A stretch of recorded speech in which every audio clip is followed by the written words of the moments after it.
안녕하세요, 백세호입니다. 방금 까마귀가 하나 지나갔는데 제가 멀리 내쫓았습니다. 네, 제가 요즘 갑자기 일이 몰려가지고 오랜만에 영상을 찍게 됐는데 일이 그래서 좀 미치기도 했네요. 오늘은 이제 의공학 이야기 중에 우리가 현실에 있는 의공학 기술들 중에 의공학 관련된 기술들, 연관된 기술이 되게 많이 있거든요. 그런 것 중에 하나를 좀 소개를 해드리려고 하고요. 그래서 오늘 소개해드릴 거는 QLED TV, 많이 들어보셨죠? 삼성 거 TV. 그거에 대해서 이 기술이 원래는 어떻게 발전됐고 요게 또 바이오 쪽에는 어떻게 쓰일 수 있는지 거기에 대해서 소개를 해드리려고 합니다. 좀 이제 일반인도 알 수 있게 조금 쉽게 설명을 해드리려고 그러고요. 어디 가서 나 이거 니네 이런 거 아니야, 이게 이런 거다 라고 말할 수 있게 좀 해드리고 싶습니다. 네, 관심 있게 봐주시면은 괜찮고요. 좋은 기술입니다. 일단은 한번 저부터 봐보죠. 저 구글에 들어가 봅시다. QLED가 뭔지 봅시다. QLED는 QLED란 무엇일까요? QLED 기술은 퀀텀닷 기술이랍니다. 퀀텀닷. 그러면 이제 퀀텀닷이 뭐냐면 이 위에도 보면은 QLED는 원래 QD-LCD라 그러잖아요. 그럼 여기다 쳐봅시다. 퀀텀닷. 자, 퀀텀닷은 양자점이에요. 여기도 써있죠. 양자점. 그래서 크기가 수 나노미터의 크기에 불과한 초미세 반도체 입자를 말한다. 요게 정확한 설명입니다. 그래서 잠깐 퀀텀 대에 대해서 그러면은 원리적으로 좀 쉽게 설명을 해드릴게요. 우리가 일단은 이 어떠한 금속의 사이즈나 어떤 고체의 사이즈가 그 마이크로 사이즈나 밀리미터, 이렇게 몰레큘러 사이즈, 세포 사이즈 정도에서는 일반적인 역학을 따릅니다. 이걸 이제 고전 역학이라 그러는데, 고전 역학이 되는데 이 파티클이 나노 사이즈로 줄어들게 되면은 현상이 바뀌어요. 이거는 유체도 그렇고 고체도 그런데, 요때 양자역학을 들어봤죠. 양자역학으로 고전 역학과 양자역학을 나눌 수 있거든요. 그러면은 이런 나노 사이즈의 기술들이 많이 개발되면서 이 양자역학에 대한 기술들도 당연히 입증이 가능한 거고요. 개발이 되는 거죠.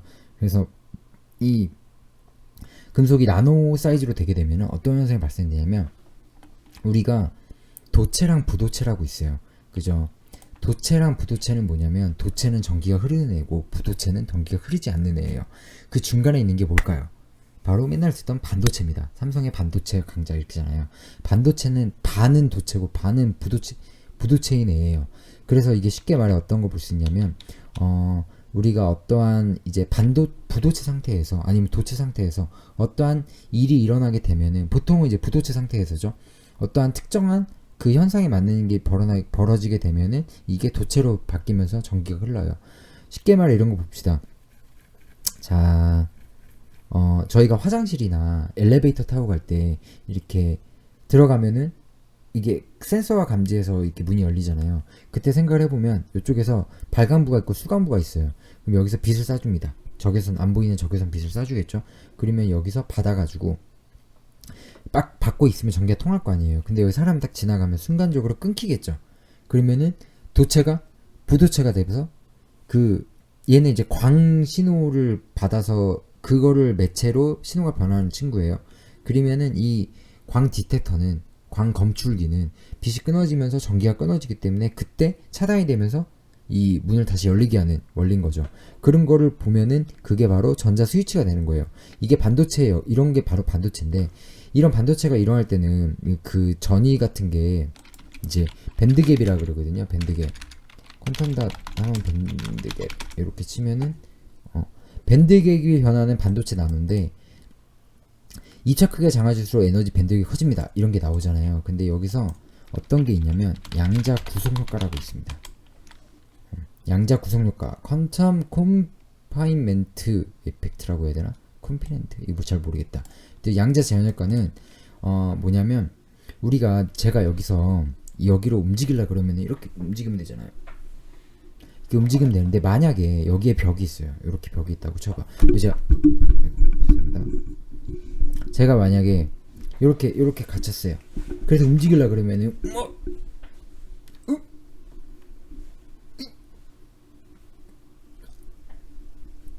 이상이죠. 벌써 인간 이상이잖아요. 이런 현상이 일어나는 거예요. 예.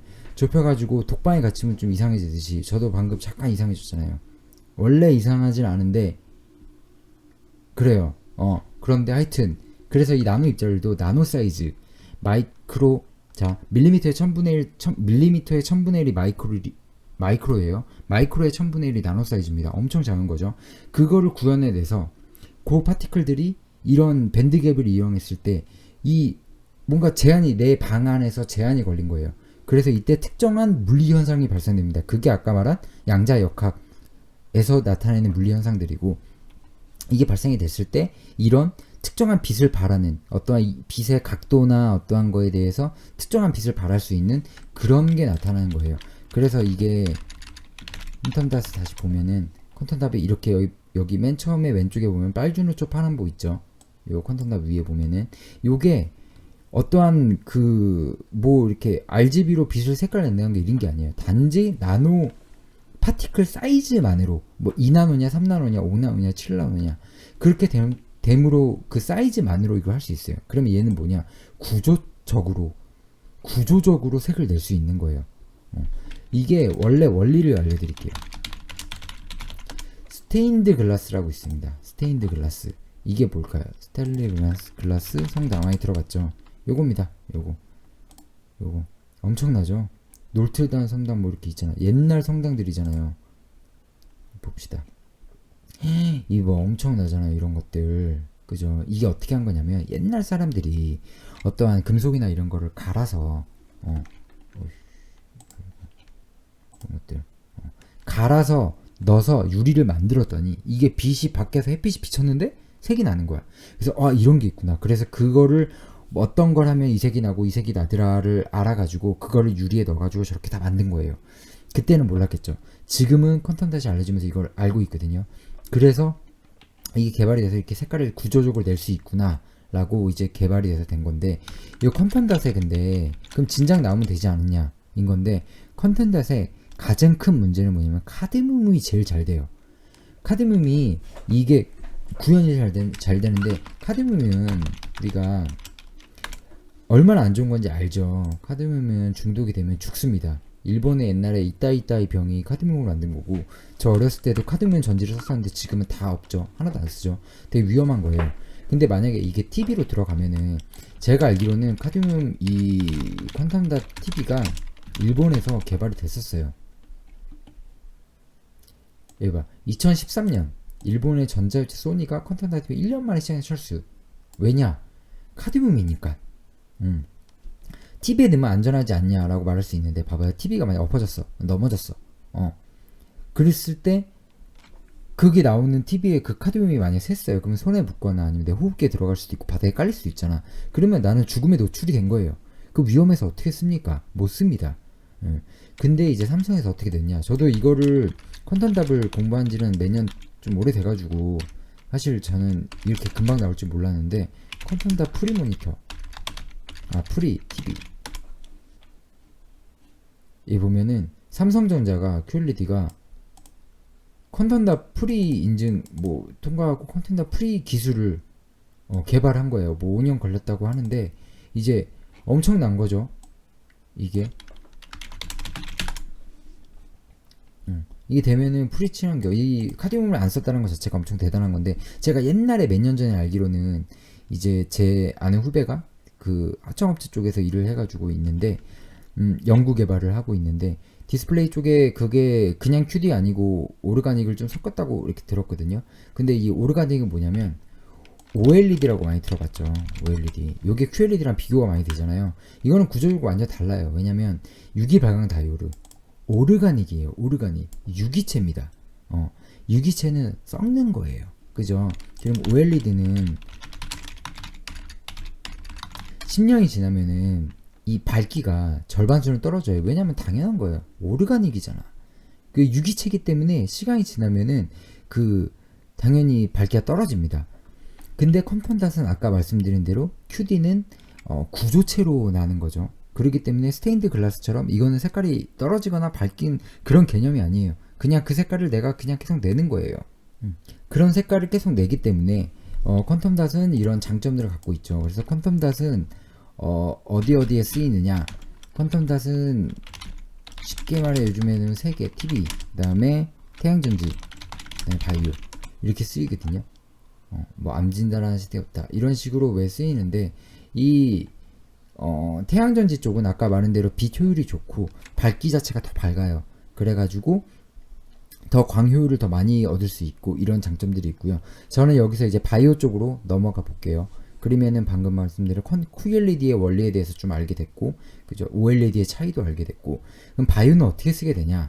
바이오 이미징 중에 에이전트라는 걸 넣는 게 있어요. 에이전트는 조영제를 봅시다. 여기 보면은 조영제 이런 거 봅시다. 이거는 MRA 같거든요. MRI는 들어보셨죠? MRA는 이제 맞는 것 같은. MRA는 마그네틱 리조넌스 그 엔지오그래피라 그래가지고 혈관들을 이렇게 보는 건데 이런 걸로 뭐 뇌졸중이라든지 스트로크라든지 모야모야병 같은 거 혈관에 이제 피가 어떻게 잘 가고 있냐 이런 줄기까지 좀 보는 거 이런 거를 좀 알아볼 수 있죠. 이런 거를 보는 것 중에 저희가 몸에 나쁘면서도 하는 게 PT가 이게 아니고 포지트론 에미션 요거를 보면은 요거는 양전자 반출 단층 촬영 토모그래피는 3차원이라고 생각하시면 돼요. 3차원으로 단층이 되는 거예요. 토포그래피는 2차원이라고 보시면 돼요. 요게 토포그래피, 요 정보에서 요 정보까지 갖고 오는 게 토모그래피 이렇게 있는데 이게 방사선 동위원소를 먹고 하는 거거든요. 그래서 반감 기간 2시간 정도 될 거예요. 근데 몸에 안 좋은 건 맞아요. 근데 우리가 암이 어디 있는지 알 수 있기 위해서 저를 찍기 때문에 마치 사람이 쓰러졌는데 인공호흡을 할 때 갈비뼈가 부러져도 심장을 살리는 것 같이 그런 거라고 생각하시면 되거든요. 근데 바이오 이미징으로 들어가면 이제 어떤 게 있냐면 여기서 좀 재밌어지죠. 퀀텀닷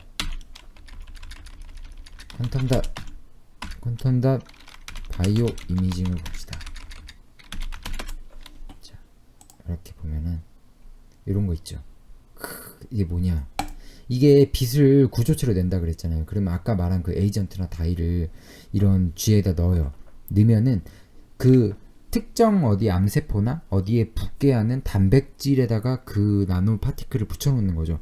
그런 다음에 걔가 그 단백질이 특정한 어느 위치에 가서 붙게 됐을 때 빛을 딱 쏘게 되면은 거기서 발광이 일어나는 거예요. 방금처럼 이렇게 발광이 일어나고 그리고 그 색깔도 조절할 수가 있어요.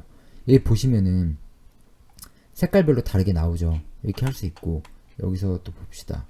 이렇게 보면은 이런 것도 봐봐. 여기 봐봐요. 색깔 다 다르게 할 수 있죠. 이렇게 다르게 할 수 있고 세포도 할 수 있고 이런 것들을 위치를 찾아내고 이거를 색깔화할 수 있는 그런 바이오 타겟 이미징으로 할 수 있는 거예요.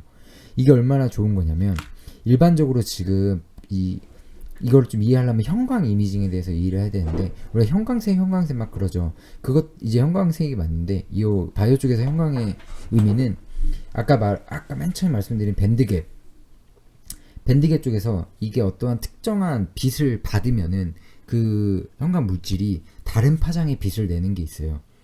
다른 파장의 빛을 내게 되면은 그게 밴드갭이 내는 깨지면서 이렇게 전이가 바뀌는 거거든요. 그래서 이렇게 하게 되는데 그때 제일 큰 문제가 뭐냐? 포토 블리칭이라는 게 있어요. 포토 블리칭은 뭐냐면 광표백이라는 게 있습니다. 광표백. 얘 보면은 여기 있다. 형광 단백질이 반복적으로 빛에 노출되면 형광이 사라지는 광표백 현상이 있잖아요. 그게 뭔 말이냐면 저 같은 경험을 말씀드리면 저는 이제 전임상 시험, 임상 시험 전에 하는 전임상 시험, 동물 실험이거든요.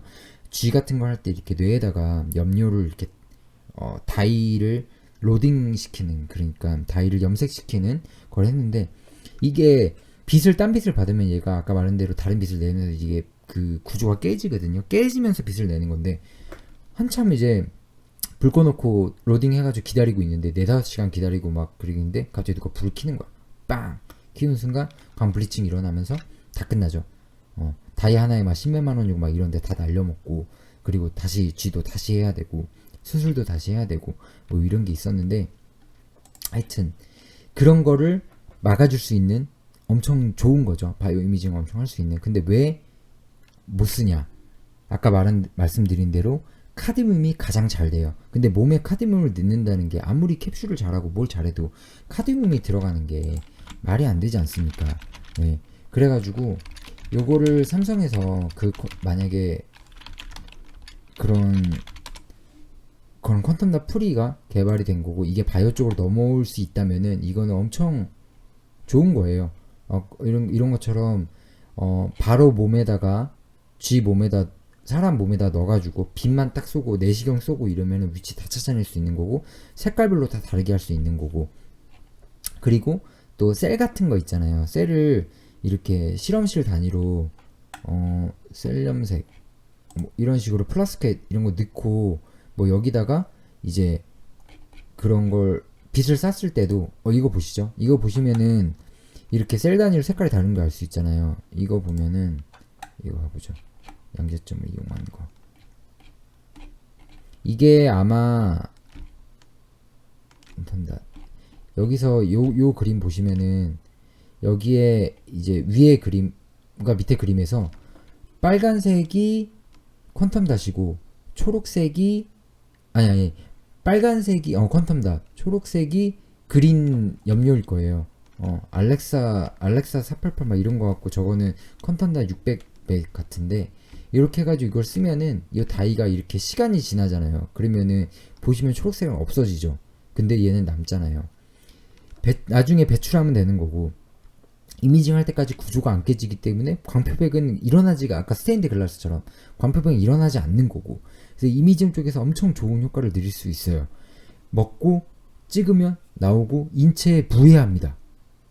만약에 그러니까 카드뮴 프리로 나간다면 카드뮴이 없는 이 물질을 사용해서 된다면 근데 다른 물질들은 잘 안 된다고 제가 알고 있긴 한데 이제 이걸 뭐 삼성에서 저기 공개는 하지 않겠죠. 왜냐면은 엄청난 기술이니까. 그래서 저는 참 잘한 것 같은데 그래서 이런 바이오 이미징을 봤을 때 이 의공학 쪽에서는 이런 많은 기술들이 연계될 수 있고 되게 좋은 거예요. 이건 또 뭐야? 양자점보다 200배가 높은 나노 입장이다. 이런 거 보면은 몸 안에서 탁 쏘면 피부 같은 데도 다 나오는 거죠. 혈관 따라서 피가 도니까. 그래서 참 의공학은 정말 무궁무진해요. 저도 지금 의공학계에 있고 스타트업 이제 하고 있지만 저도 지금 이 기술을 어디까지 끌어낼 수 있을까? 제가 생존할 때까지 생존하는 동안 끝까지 끌어낼 수 있을까? 할 게 너무 많아요. 심지어 막 기술이 끝났다고 생각하는 기술조차도 엄청 할 게 많이 남았거든요. 우리가 뭐 엑스레이 찍고 CT 찍고 MRI 찍고 다 찍잖아요. 근데 아직도 대학 연구소에서 MRI 연구하고 있어요. 더 좋게 하기 위해서, 더 잘 나오게 하기 위해서. 이런 기술들이 계속 개발하면서 저는 되게 재밌고요. 여러분들도 만약에 의공학에 관심이 있으신 분이면은 진짜 할 게 너무 많아가지고요. 그리고 의료 쪽은 원래 되게 길게 가요. 하나 들어가면 10년, 20년은 그냥 계속 있는 기술들이고 또 하나 개발하기까지 엄청나게 오랜 시간이 걸리고 그럴 때면 할 게 너무 많고 재밌는 것도 너무 많고 하고 싶은 것도 많고 하지만 코로나 보시면 아시죠? 지금 거의 1년 다 돼가는데 치료제가 아직도 안 나오잖아요. 이게 저는 왠지 알아요. 이게 약 하나 나오려면 엄청 힘들어요. 그러다 이런 특정 바이러스 이렇게 개발하는데 금방 나올 것 같은데 그게 아니에요. 의료 쪽은 지금 만약 이게 그냥 제 짧은 의견으로는 1년 뭐 지금 좀 이따 나온다 해도 한 1년은 더 걸릴 거예요.